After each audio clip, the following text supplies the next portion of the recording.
What are you doing? Clarence? Clarence, what are you doing? Oh my gosh. What are you doing? Hi, Sissy. Hello.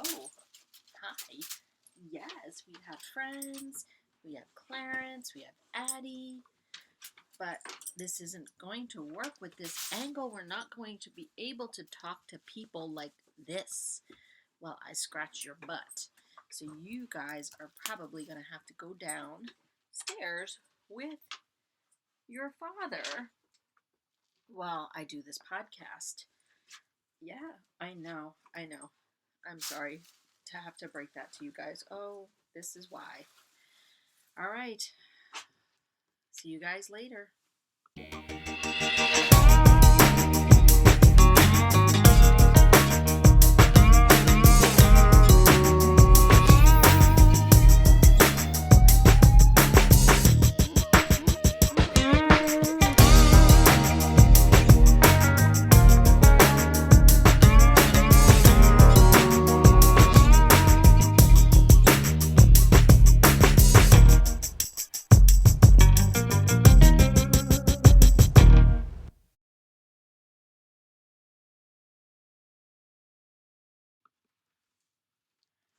Hi, everybody, and welcome to the Paws for Stitches podcast. My name is Candy, and I am coming to you from New Jersey.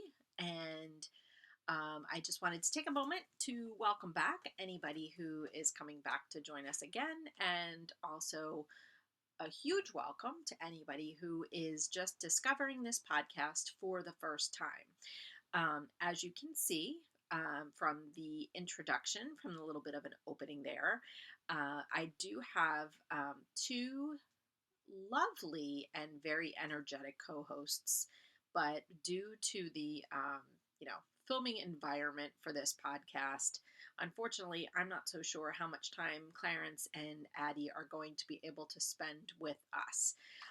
So we'll see. Hopefully, maybe they'll pop back in again. But actually, for the moment, Clarence is, you can't see him, but he is actually laying down at my feet. And Addie, I'm looking around my computer and you can see her. Oh my God, she looks so cute. I wonder if I could turn the computer around for 1 second. Let me see. This is going to be awful and awkward, but let me see. I don't know. Can you guys actually see? Can you see her? Look at her. She looks so cute. Oh God, here she comes. Anyway, sorry about that. Okay, I am back. This was the worst introduction ever. So after I showed you guys how cute Addie was sitting, like watching over my computer, all hell broke loose just now because Clarence somehow got his head into the 4 ounces of alpaca fiber that I just purchased a couple weekends ago and started running out of the room with it. I actually did have some footage of me yelling at him, and I may have called him an ASS hole. And I can't, it's just, I didn't like the sound of that. I didn't want you guys to hear it. I'm admitting it because I was very upset and I yelled at him, but I did not want you hearing it like in that active moment of, that was nuts. So anyway, we're pretty much going to just start this all over again. Welcome. My name is Candy. If you didn't catch that all before in this disastrous introduction of a podcast. And I'm so glad that if you're joining us again, you're coming back. And if you are finding me for the first time, welcome to the Paws for Stitches podcast. Part of the shenanigans that you just witnessed are pretty much probably going to be going on all the time, but who knows? Anyway, I just wanted to say I'm super excited because this actually is the 10th episode. This is episode 10. I can hardly believe it. And I can't even imagine,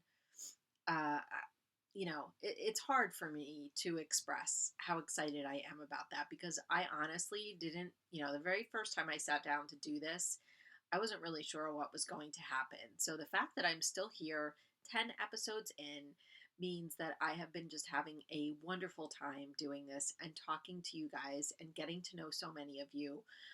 So thank you for everything. I just wanted to take an opportunity to say that. So many of you, by the way, have come over to the group, the Paws for Stitches Ravelry group, and have introduced yourselves, which has been great. I'm so excited to have had the chance to get to know some of you a little bit better. Um, so I just wanted to encourage you, if you are enjoying yourself and you like what you see, come on over to the Ravelry group and say hello and join up, because hopefully over the next, however many episodes, we'll have some good stuff going on together. So thank you for that. We are actually, I think we're up to like 180, I don't know, might have been 182 subscribers. So that was exciting. Again, I say it every time, but I'm shocked that, more people are watching this than a few close friends and family that I would expect, to be watching. So it's great. And I'm just, very humbled by this whole experience and having an amazing time. So anyway, the other quick thank you that I wanted to give before I forget is I wanted to say thank you to Christy from the Innisnit podcast. I wanted to say thank you to Christy and Fred, the dog, because as I was watching the latest Innisnit podcast, and all of a sudden I saw the words "Paws for Stitches" at the bottom of the screen, and I knew I heard Christy talking, and I heard her mention the dogs, and I heard her mention my name, and it was just really kind of shocking and exciting. So thank you so much for that shout out, Christy. I really appreciate it. Christy and I have had the chance to chat back and forth a little bit, and obviously we share a love of labs, but again, it's just yet another example of how amazing this whole experience has been, because I have gotten to meet some of the greatest people, just sitting here and talking to myself in front of a camera. So anyway, thank you again, Christy, for that. So here we are. We have actually, Jamie and I have been, as I said, I'm obviously not filming from the porch, the deck, the kitchen in the cabin. I am actually filming today from my craft room here in New Jersey. We have spent the last 2 weekends home in Jersey, mainly because we are on a mission, my friends. We are on a huge mission. Not that long ago, when we were driving up to the Adirondacks one long weekend, we actually were listening to the book. What is it called? The Japanese Art of Tidying? Japanese Art of something? I'm going to put the title down here, but it's by Marie Kondo. And, it's one of the many books that are out there about the Japanese Art of Decluttering. Maybe that's it. I don't know. But it's one of the many books that are out there about trying to kind of get your life back together and get organized and, just basically get rid of a lot of stuff that you may have held on to it for a long, long time for what you thought were good reasons, but maybe now you don't need it any longer. So I have to admit, the book gave us a lot to think about. There were some times where we were listening to the book and Jamie and I were looking at each other like, okay, this lady is a little bit off her rocker, but she made some really good points.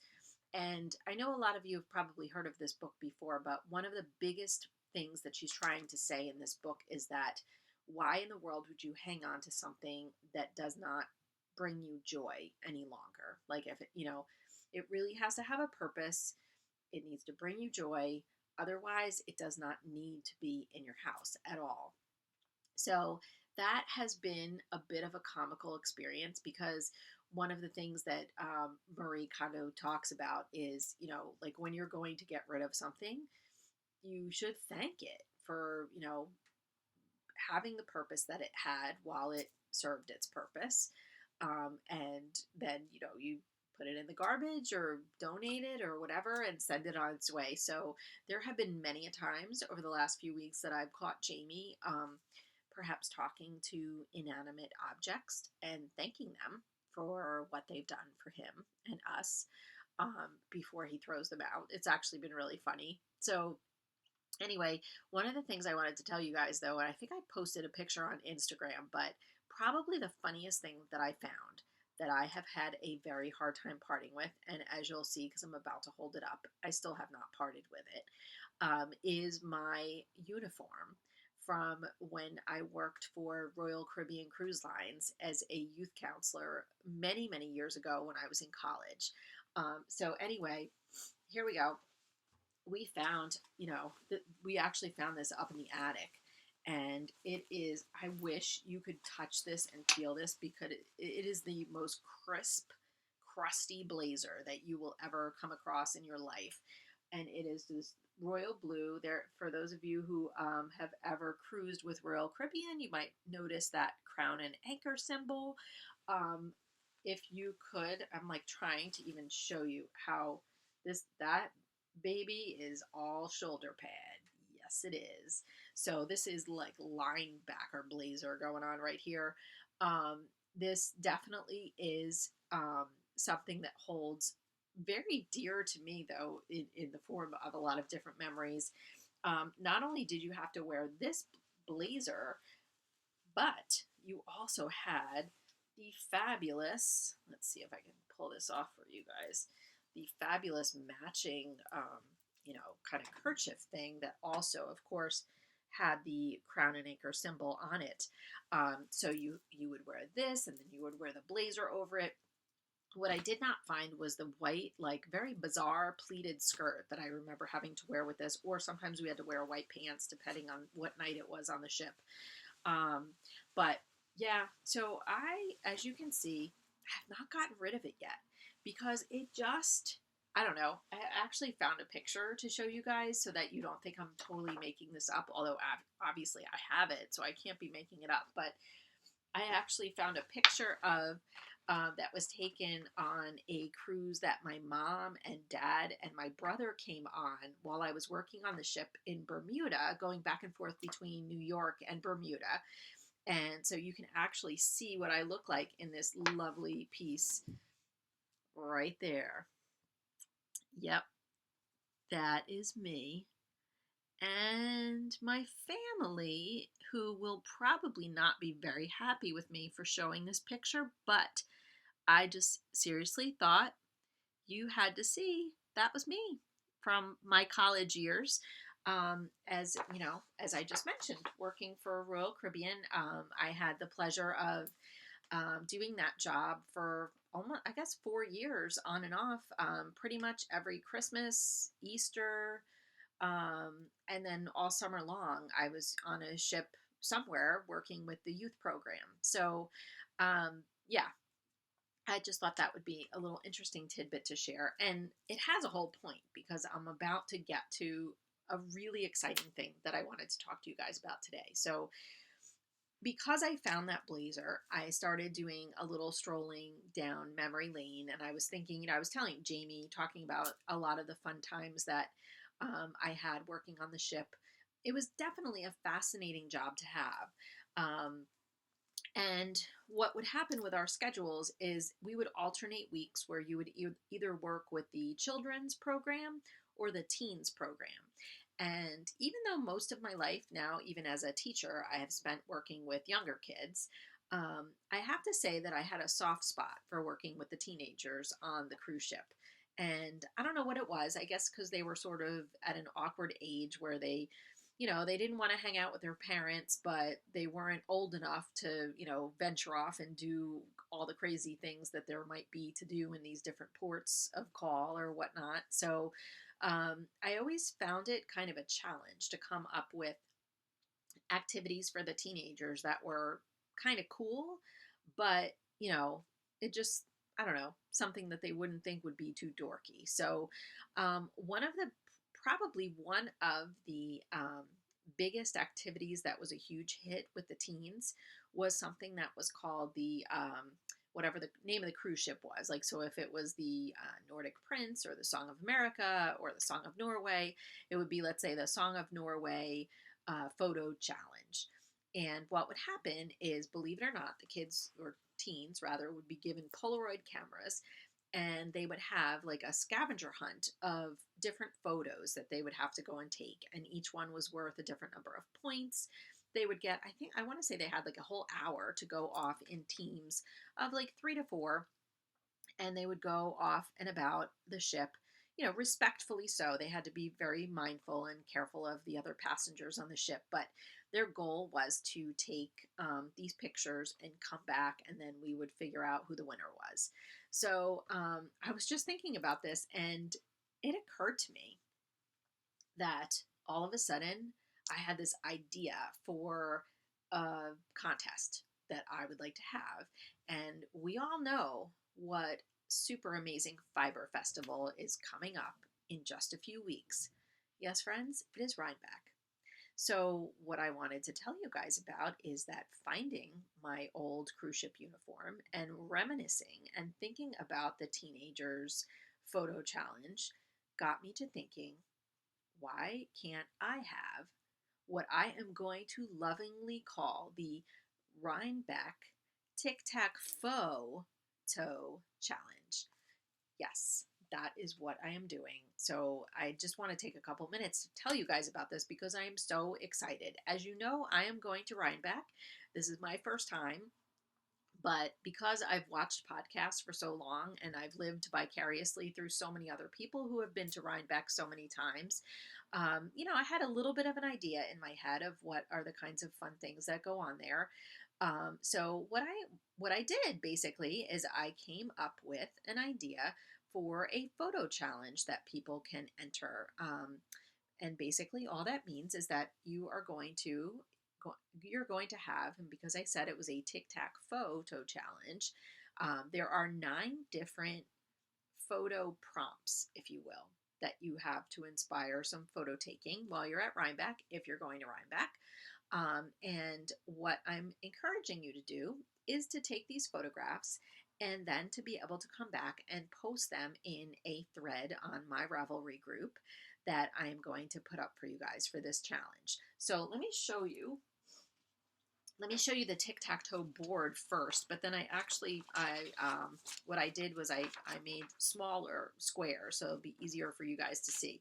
So here's the tic-tac-toe board, okay?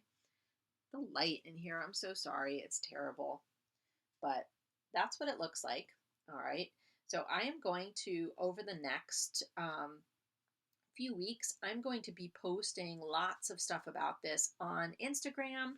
I'm also going to put this on my Ravelry page, so you'll be able to find this in multiple places. And if you can't, just send me a PM on Ravelry and I will be happy to send you a copy of it if you're going to Rhinebeck and you're interested in this challenge. But here's the deal. So as you can see, it's a tic-tac-toe board. So that means that obviously if you're winning tic-tac-toe, you're getting 3 in a row. So in order to earn 1 entry into this contest, you have to take 3 of the photographs or 3 of the photo challenges in a row in order to get 1 entry. All right, let me hold this back up one more time so I can show you. So in other words, obviously you could do these 3, you can do these 3, you could do these 3, you could do your diagonals, okay, whatever you want to do. But here are the different shots that I am inspiring you to take when you are at Rhinebeck, if you are going to Rhinebeck. So, of course, you can't go to any kind of a fiber festival without wanting to take a picture of yourself with an adorable sheep. And obviously, it doesn't have to be a sheep. If it's an alpaca, if it's a cashmere goat, whatever the case may be, you could take whatever. I would count it for that. But the obligatory sheep selfie shot is definitely one of the photo opportunities. Then you have this one I thought would be fun. I hear so much about the hill. I know that's where the podcaster meetup is, but I know there's some hill that obviously is going to just present itself to me when I'm at Rhinebeck. So I thought that another fun idea might be for you guys to go ahead and go all Sound of Music style on me and go up on that hill and put your hands out all Julie Andrews style and show off your Rhinebeck sweater on that hill. So that is another shot. So I'm just going to go through these fairly quickly if you don't mind for a moment. Oh, this is a good one. I keep hearing all about these Jenny the Potter mugs. And, again, I apologize that I'm admitting that I don't know as much as I would like about these kinds of things, but I know that Jenny the Potter designs a special mug for Rhinebeck every year and for other sheep and wool festivals as well.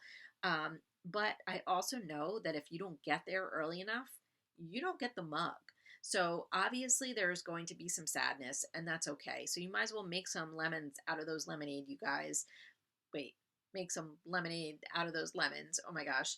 And go ahead and take a picture. Take a sad picture if you do not get that mug. That's another one.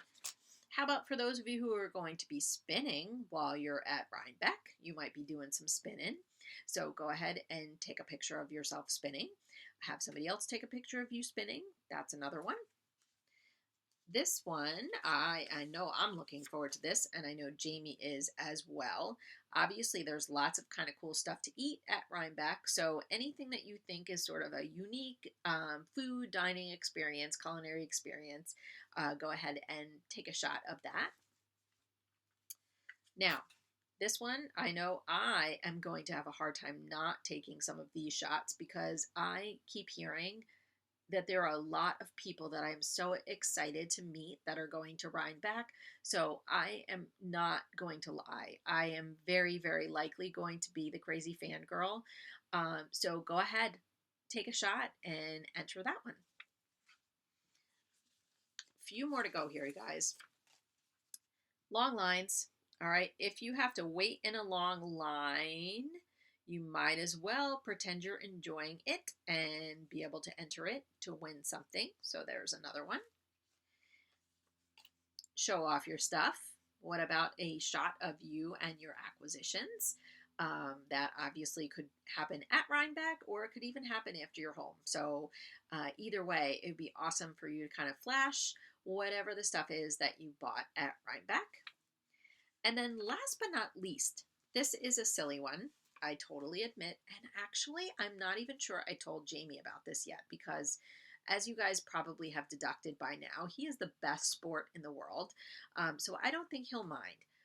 But this one is sort of selfish on my part and Jamie's part. We're looking at you guys coming and meeting us at the podcaster meetup, and there would be the opportunity for a little bit of a Jamie sandwich shot. By Jamie sandwich, what I mean is if you take a picture with, here we are here, with Jamie in the middle, all right, with me on one side and with you on the other side, that's the Jamie sandwich. So obviously Jamie's in the middle, and then you and me are the bread. So that is actually the last shot. And like I said, it's completely selfish on my part because for those of you who get the chance to take a picture with me and Jamie, it's really just because I would love to meet you, and I know Jamie would like to meet you, and I think it would be fun. So that's the deal. So anyway, how does this work? So all you have to do is go ahead while you're at Rhinebeck, be mindful of some of those challenge shot opportunities, snap away, and then when you get back, I am actually going to, I'll probably put the thread up even before Rhinebeck, but when you get back from Rhinebeck, I am going to have a thread in the Paws for Stitches Ravelry group where you could go ahead and put in there and actually attach or share the 3 pictures. So in other words, this is the other way it works is for every Tic-Tac-Pho-To that you get, all right, so in other words, for every 3 pictures you share, you get 1 entry. So obviously there are 9 pictures. That means that you actually could earn multiple entries, all right, if you think about it. So for every 3 Tic-Tac-Pho-Tos that you post, you get 1 entry. There is one extra bonus that I wanted to tell you guys about. The whole Jamie sandwich thing, this is how selfish I am. For every one of you guys who posts a Jamie sandwich shot or who shows or shares that in the thread, I'm actually going to give you guys 1 extra entry for the contest for that. Again, just because I really do want to meet you guys, you know what? I have no shame. If I have to entice you by, bribing you with extra entries. I'm not above that. I'll totally do that. It's fine. So, and I think it would be fun too. So that's that. So what I'm going to do in the end, when all of this is said and done, is I am going to choose two winners. And then I'm also going to have a third winner, but that one I'm going to reserve for Jamie and me to be able to choose basically out of all of the pictures that you guys share with us. We're going to choose our favorite one, and that is the one that will win the third prize. So, anyway, prizes. What will the prizes be? That is a really darn good question because I've thought a little bit about that. I actually have plenty of prizes right now that I could share with you guys for this Rhinebeck Tic-Tac-Pho-To challenge. But I kind of feel like I want the prizes to be special to Rhinebeck. So I actually think that I'm going to ask you to trust me and trust that I am going to find not one, not two, but three really cool prizes at Rhinebeck that I'm going to share with the three winners of this contest. Because I think that would actually be a really fun way to, to kind of connect the fact that we're there at Rhinebeck, that you're taking your Rhinebeck photos, and that you're going to be able to possibly win something that will remind you of Rhinebeck even more. So that's how that's going to work. And I am actually really excited about that. So I hope you guys are too. I will definitely be posting reminders on Instagram. We'll probably talk about it again in the next podcast or two leading up to Rhinebeck. But I hope that you consider you're going to take pictures anyway. Come on. Like, you're not going to take pictures and post them on Instagram or Facebook or whatever. You might as well just go that extra mile and put some of them up in the Paws for Stitches Ravelry group and possibly win something. So let's have fun with this, you guys. So that's that. All right. So speaking of Rhinebeck, I know I showed you guys last time my Rhinebeck sweater that was in progress. And I can't lie, I'm not going to call it finished completely because it's not. But what I want to show you guys, though, is that there is a really good reason why my Rhinebeck sweater is not 100% finished. So hang on one second. Let me grab it. It is done.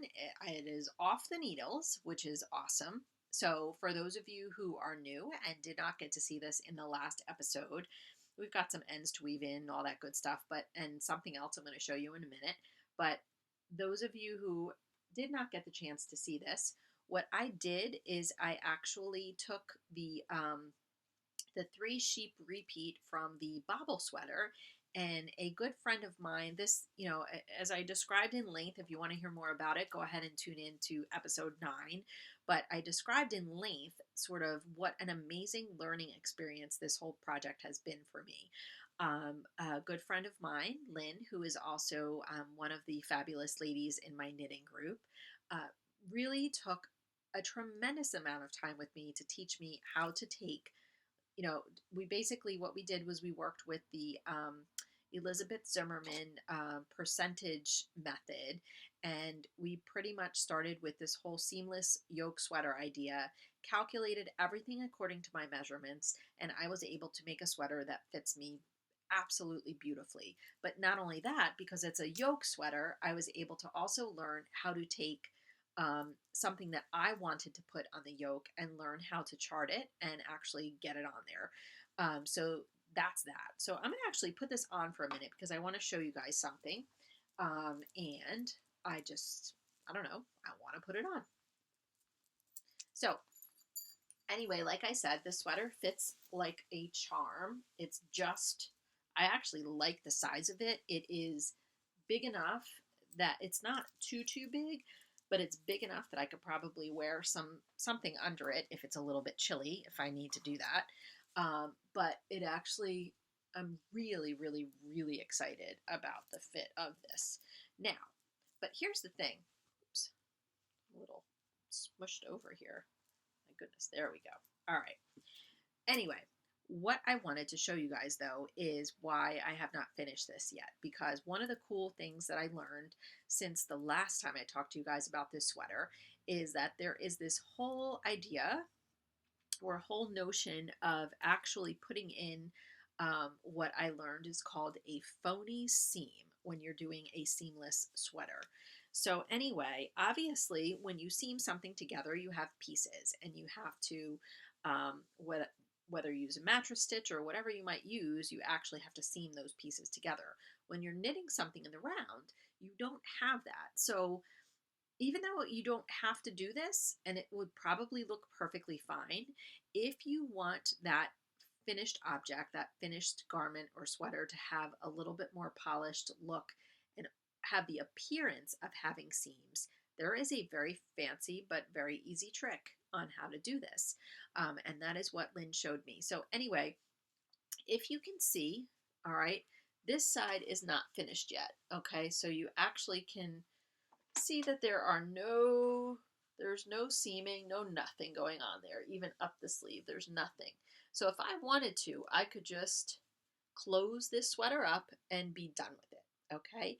But Lynn, since Lynn knew I wanted this sweater to be just like, okay, I want to learn as many things as I can about making a sweater, shove them all into one project, and let's call it a day. She actually showed me how to do something called a phony seam. So if you look at the other side, which I've already finished, okay, I think, I'm trying to see how you can, the light in this room is atrocious, but you can, I think, see this seam, all right? That is not because obviously we pieced this together, but it is because Lynn taught me an awesome trick, which is basically what happened was, when you get to the point where you have to finish up, I'm going to try and show you with maybe the top here. All right, so when we have these live stitches on here, okay, there's going to be one that's kind of in the middle, all right, and then what we did was we made sure we had an odd number of stitches that were going to be held on these stitch markers. So what happens is you're going to leave one in the middle, you're going to put the ones to this side on a stitch holder, the ones to this side on a stitch holder, and you're going to leave that one in the middle just kind of hanging out there.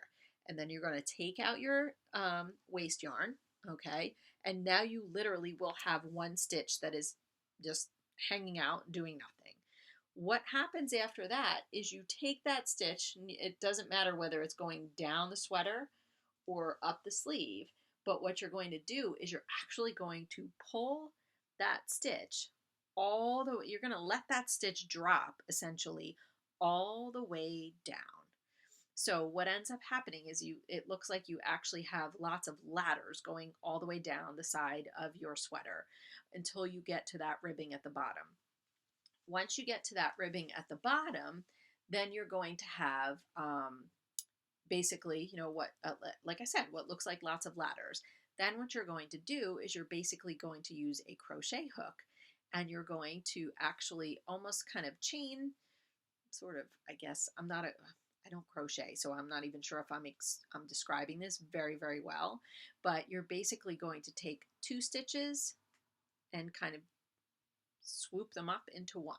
Then you're going to take the next stitch. Then you're going to take two stitches. Then you're going to take one stitch. Then you're going to take two stitches, and so on and so forth. I wish I knew more, or I was more technologically savvy, that I could actually show you what this looks like in some sort of a tutorial or something like that. But my guess would be if you go ahead and you search, in fact, maybe I'll do a little homework for you guys, anybody who's interested, and see if I can find a little video on YouTube or something that has to do with phony seams, because it really does make a nice polished look. I really like that. If you look all the way down, even the side of the sweater, it looks really nice, and it kind of cinches it in so it even fits a little bit better. Obviously, this sweater isn't even blocked yet, so that's actually gonna, fix a lot of this, I think, anyway. But I just thought it was a really cool thing to learn. And, like I said, I can't say enough about this project. This project for me has just been an incredible learning experience. And even something like that I did not even know that I could, that was an option. definitely would be something I would consider doing in the future next time I go ahead and make another seamless sweater. So that is that. So if you guys are looking for me at Rhinebeck, and if you're looking to take that Jamie sandwich shot, at least now you can see this is what I am going to be wearing. So hopefully it's not going to be that hot, because even sitting here now with this on, I don't know how long this is going to last. I might have to take this off. So we shall see how that goes. So anyway, that is the almost finished Rhinebeck sweater. Very exciting. I am excited about that. And that is that. So let's see, where are we going to next? Oh my gosh, you guys should see my notes are on like giant yellow paper. I found all this paper when I was cleaning in my craft room, and I figured, I'm not using it for like scrapbooking anymore. So what could I use it for? And I just grabbed a piece. So hence my notes. All right, a couple just reminders, little, I guess, informational stuff. We have the jar along going on right now, which those of you who have been here before know that I am co-hosting a knit along called the Jar Along with my friend Jen Sheelan of the Jen Sheelan podcast. And Jen and I are doing a knit along where you get the opportunity to make absolutely adorable mason jar covers. Jen Sheelan is actually the designer behind several of these lovely covers. I'm going to put in a few pictures here so that you can see what they look like for those of you who've not seen this before. I'm not going to take a lot of time to go over sort of the rules and things like that of the jar along knit along, because you can go ahead and check that out in my Ravelry group if you're interested, or you can check it out in Jen Sheelan's Ravelry group as well. But what I did promise last time is that I would tell you guys what the prize was going to be for the September giveaway. So I have that. Hold on one second. Let me grab it. Let me remember. Oh, here it is right here. Okay. First of all, I want to apologize because I feel as though right now, just so you know, it is 6:45 on Sunday night, and the lighting is, not the best in this room right now. So anything I'm going to show you from this point on, I'm not 100% sure what it's going to look like, but hopefully we'll do our best. But anyway, a couple weekends ago, Jamie and I had the chance to go to the New Jersey Sheep and Wool Festival. And obviously, I did some damage, as I expected I would. But one of the things that I did was I actually picked up something for you guys for the prize for the September jar along.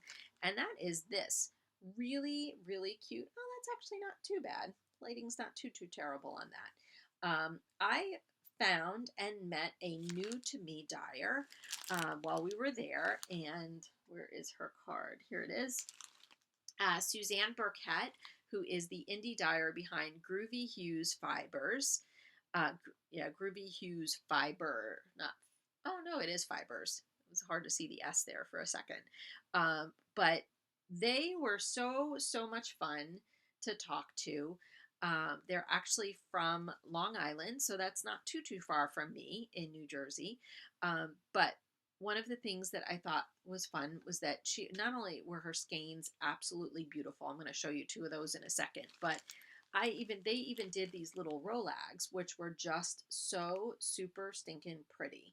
And this one I thought looked a little bit, it was like a bunch of fall colored worms, basically. So, and I think you could probably tell there is even a little bit of sparkle and stellina in there. So I thought this would be actually a fun prize for September. I don't know, the colors kind of screamed September to me. I kind of like that bright green. I thought of apples and all of the other autumn colors that are in there as well. So this is part of the prize pack for September. The other thing that's two more things that are going to go along with that.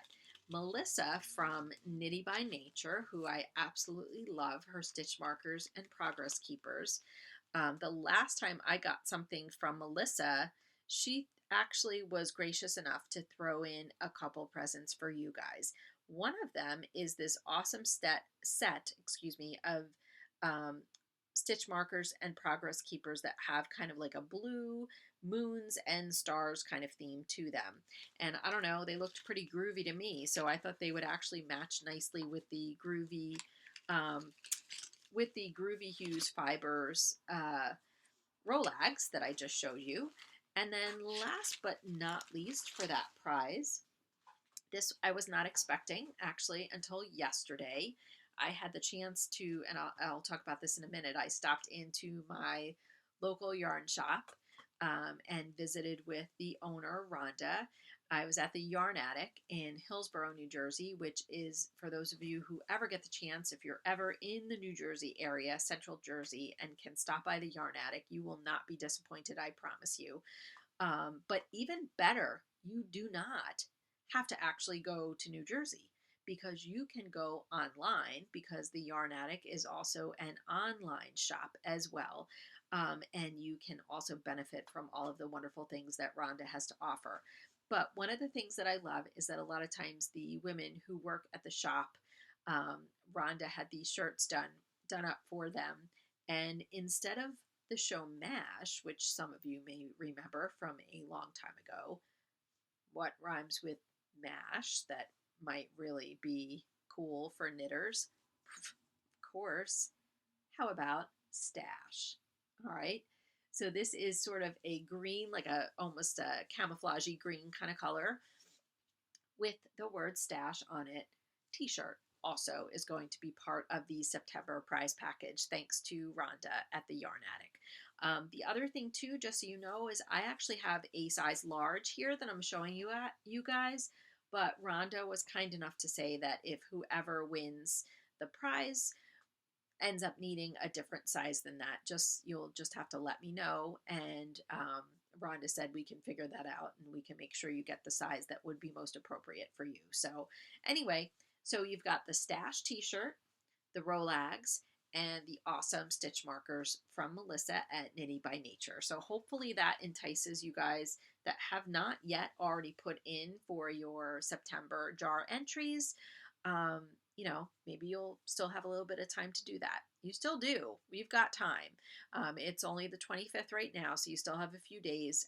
Sometimes I think too, by the way, anybody that already put their entries into the Jen Sheelan podcast, don't forget to come on over to the Paws for Stitches Ravelry group and enter your finished jar covering there as well, because Jen and I are all about the double dipping. By the way, for those of you who have not watched Jen Sheelan's latest podcast, hopefully you have not missed the big announcement that spectacular lady is going to start dyeing yarn. So I am excited to sit back and watch my friend it just explode with amazing colors, and I wish her all the best. And I know I'm excited to get the chance to see if I can get my hand on some Jen Sheelan yarn as you know, hand painted yarn as well. So anyway, thank you for that. That's the jar along. All right, couple more whips that I have going on right now.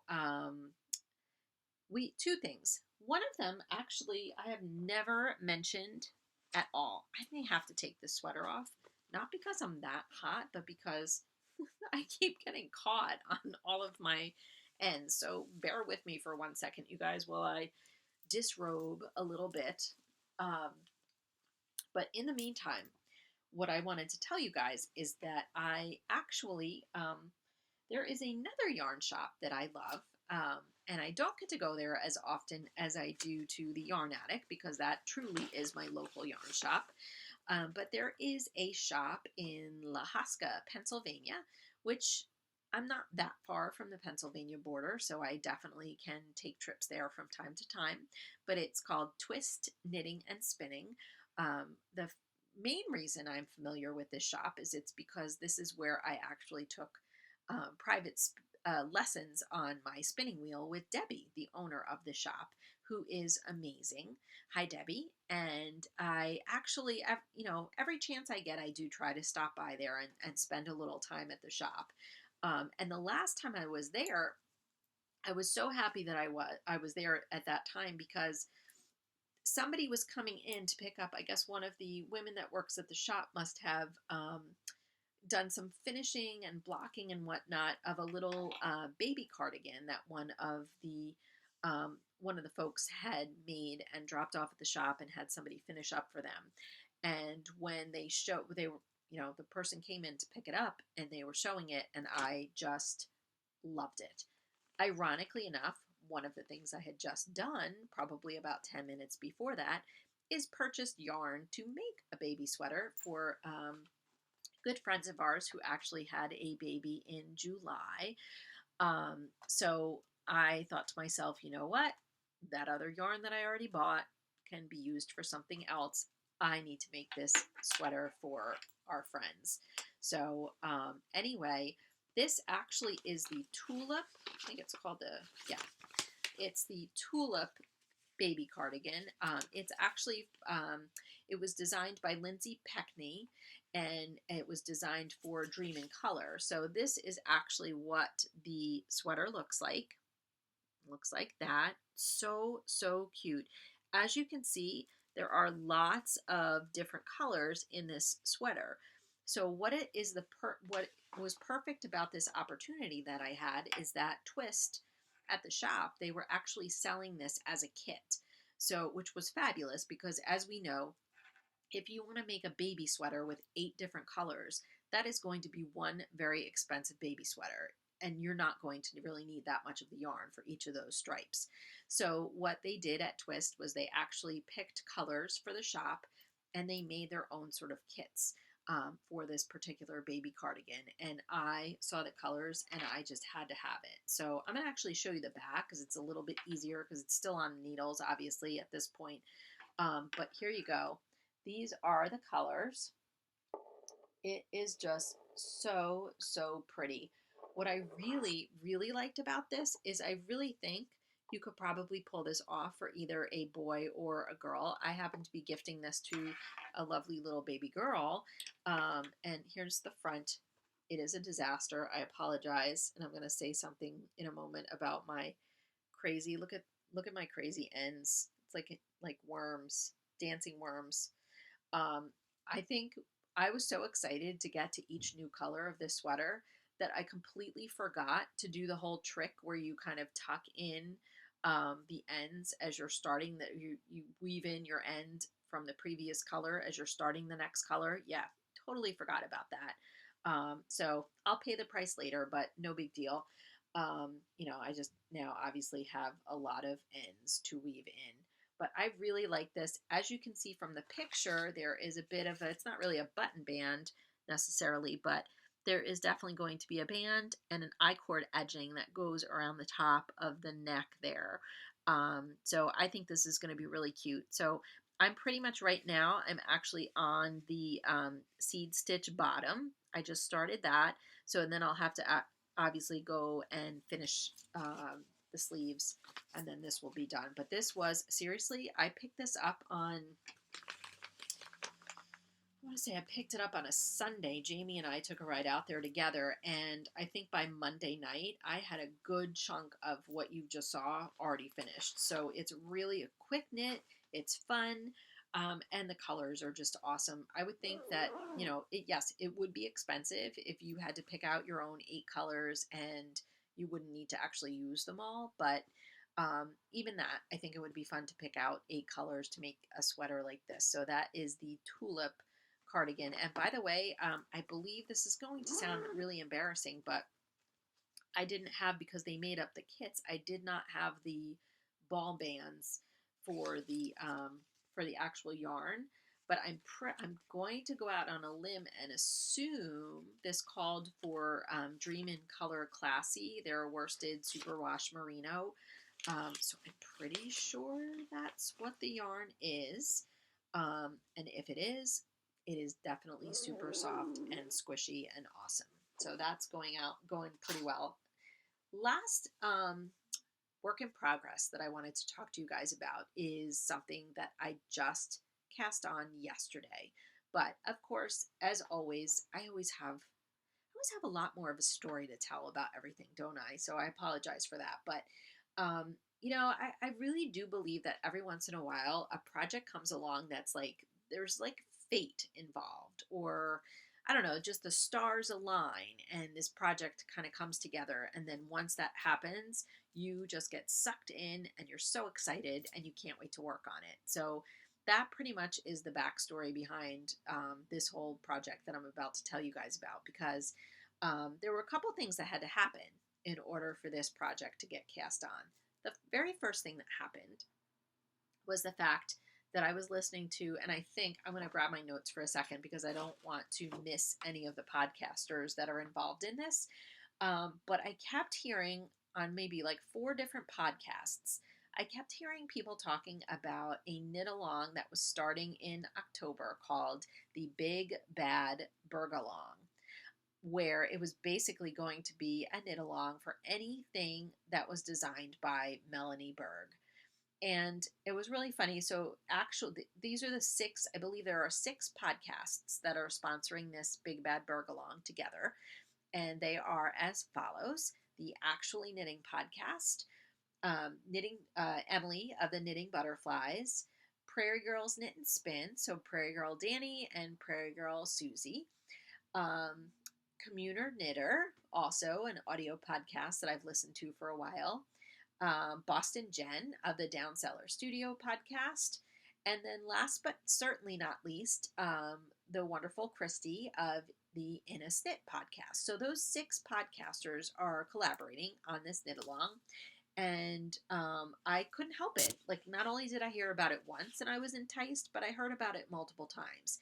So I have to tell you that I spent a very long time, probably longer than I care to admit, searching for Melanie Berg patterns, which, by the way, I already had probably 5 of them in my queue and didn't even make the connection that they were Melanie Berg. So I've never knit anything that was designed by Melanie Berg before, so I was really excited about this.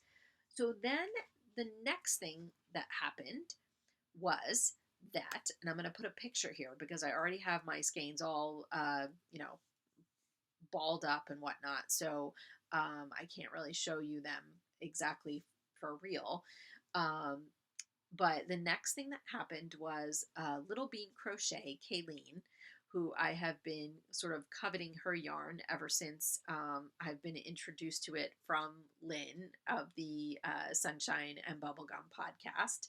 Um, Kayleen actually had posted pictures of this 3-colored set of yarn that she was calling Pumpkin Spice Latte. That, for those of you, and I know I'm not going to pretend that I am the only person out there that is obsessed with all things pumpkin.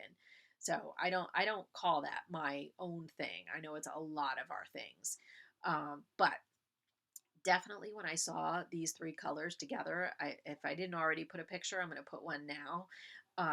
I had to have this yarn. So I knew when she was going to be doing an update. I think she said she was only going to have 2 sets of this. And I said, oh my gosh, one of those 2 sets has to be mine or I'm going to be very sad. And I absolutely was like lightning. I think I must have, I'm assuming I was probably the first person to swipe it up and I got it. So now we have the Big Bad Burgalong. We've got the yarn. Now we need to decide on a pattern. So what I decided to go with is a pattern that I've seen several podcasters actually share their finished shawls, but I have really been very intrigued by the On the Spice Market shawl. And also because it had the word spice in it, I decided, interesting. It's fall. I just got pumpkin spice latte yarn.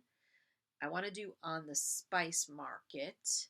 So what if we call this, like for my own project name, what if we call this the On the Pumpkin Spice Latte Market shawl? Boom. Now all that needed to happen was I needed to find the additional colors that I would need for this shawl, because you actually need, it kind of works in a gradient. So you need 6 colors and then you also need your main color. So that's how I actually ended up with that stash t-shirt, because I spent some time with Rhonda and Allison at the Yarn Attic on Saturday, and they helped me find the absolute, here it is, they helped me find the best color combinations I think I could have possibly found for this shawl. I'm so excited about this. So anyway, I don't even know how I luckily I had the chance to start this last night, and I'm not too far, but so far this is what I have. Okay, so I wanted to show you guys just kind of where this is and how I'm starting here. And it's kind of cool because I actually have quite a variety of yarn from different dyers and different companies that are going to be going into this particular project. So I could tell you a little bit about that. Starting at the bottom here, this is, I believe this is Dust Bowl from Marinated Yarns. Okay, now the off-white or the kind of whitish color that you see, that's going to be, I want to say that's La Perla from uh, Ba Yarns. Then we have, as I told you, Kayleen from Little Bean Crochet. Here's the pumpkin. Okay. The next thing that we have is, this is Spice, also from Kayleen from Little Bean Crochet. Then this is where it got crazy. This is where, this is of the fate thing. When Rhonda and Allison started holding up yarn that the name of this particular yarn was Latte, I said, okay, seriously, that needs to be in this shawl, no doubt. All right, so this is Latte. I don't remember. I think this was, oh, brother. This was Zen. Yeah, this was Zen Yarn Garden right here, the Latte. And now this one's going to be hard to see. In fact, I'm going to hold up the skein. The actual latte colorway from Little Bean Crochet is actually this.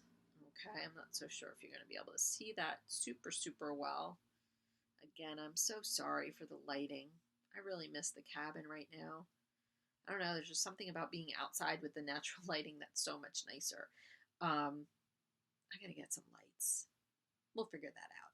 But anyway, so that's what's going on in this sort of, this is going to be interesting then. So this is going to be sort of a variegated, like stripey thing going on within the stripes.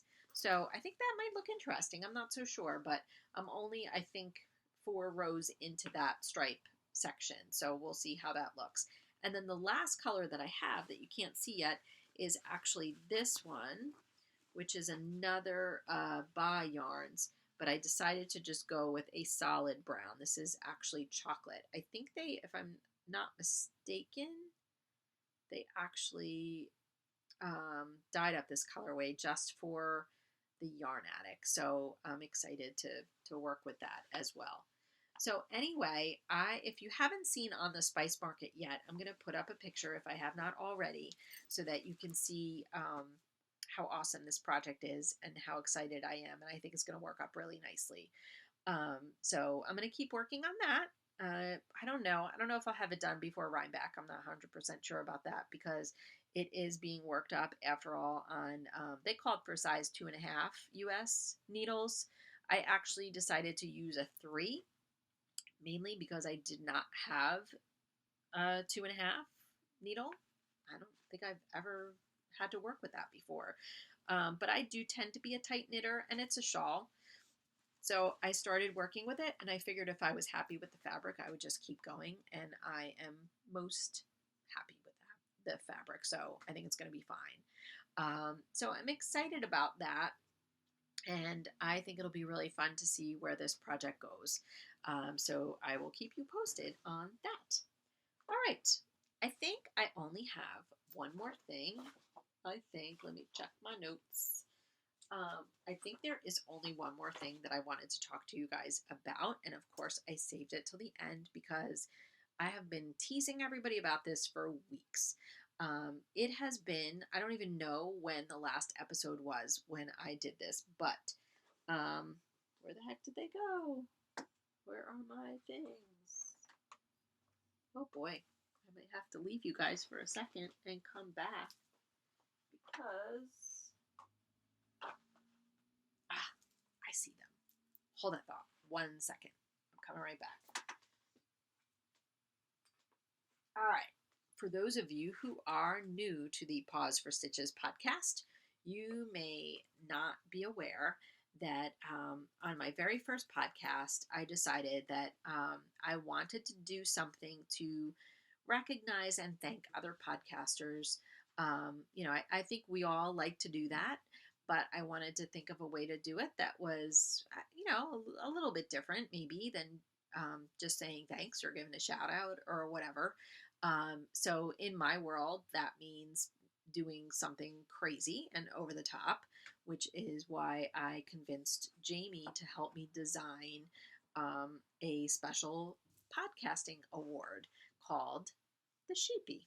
Okay, so here is the Sheepy. It basically is, just Jamie actually helped me find an image of a sheep online. We traced that, and for the longest time, Jamie was actually, the longest time, for the first, I think, 4 sheepies that I gave out, Jamie was the one that was making them in his shop.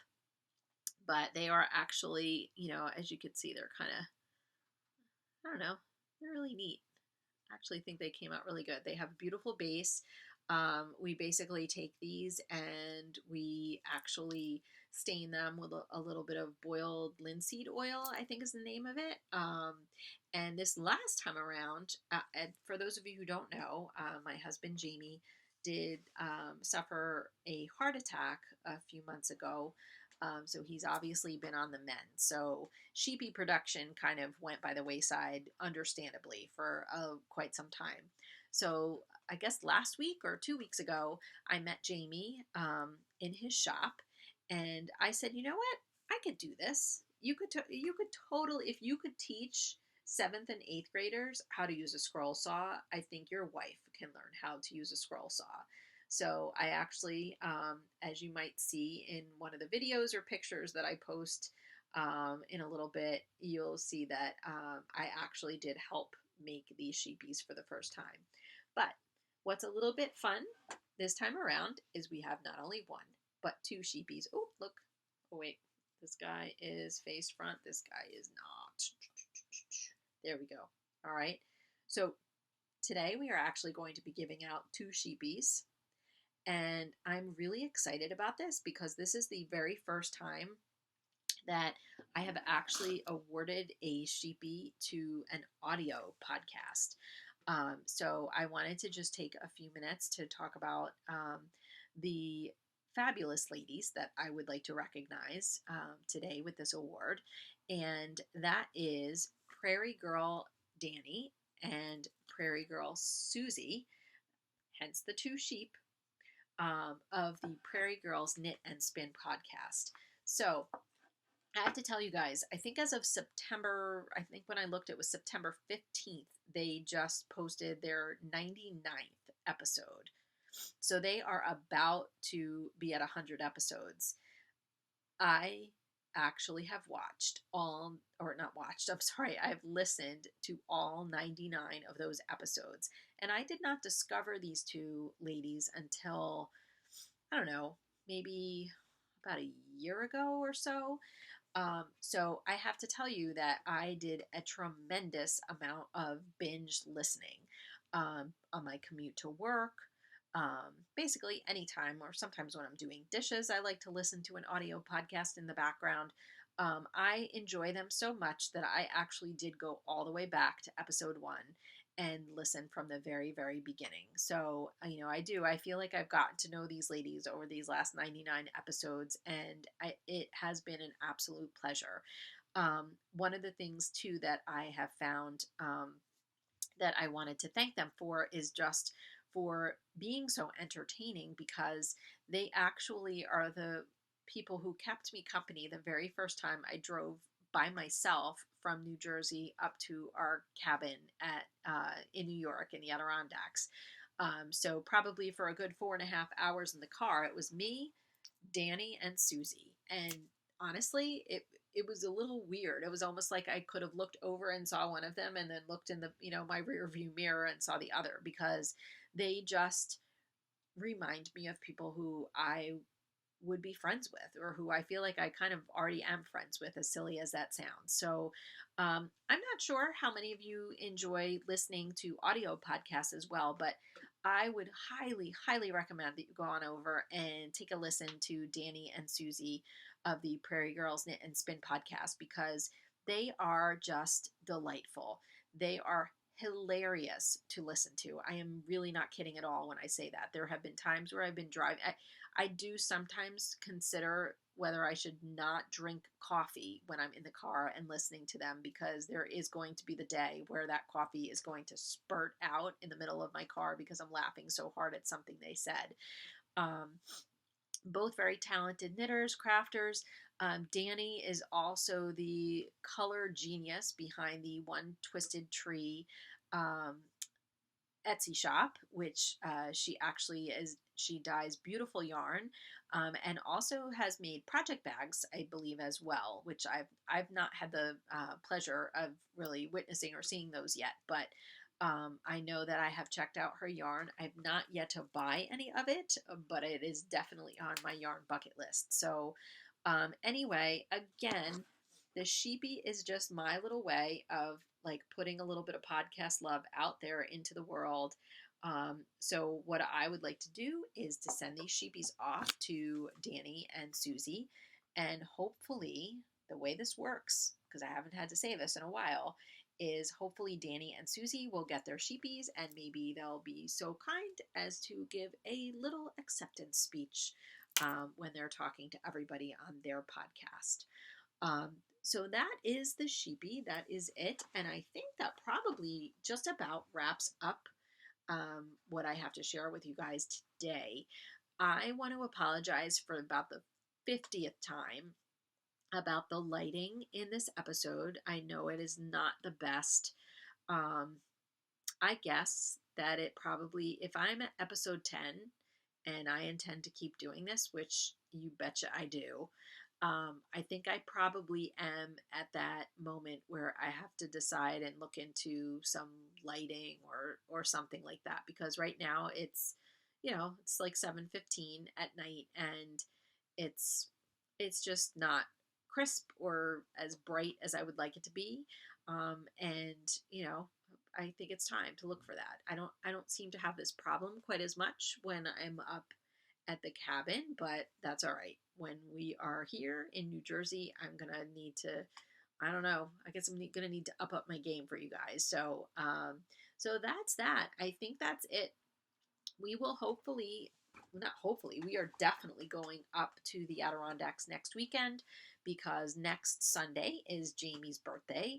And obviously, given the last few months that we have, this is going to be a birthday to celebrate. So I don't know. I was even thinking, Jamie and I talked about, he apologizes, by the way. We decided to wait and not have him join me for a little bit on this episode, because we're hoping maybe we will do a little something special next weekend for his birthday, and he will definitely join me then. So, in the meantime, I hope that you all take some time to pause for stitches this week, and I also hope that you stay tuned to keep hearing more about that Rhinebeck Tic-Tac-Pho-To challenge.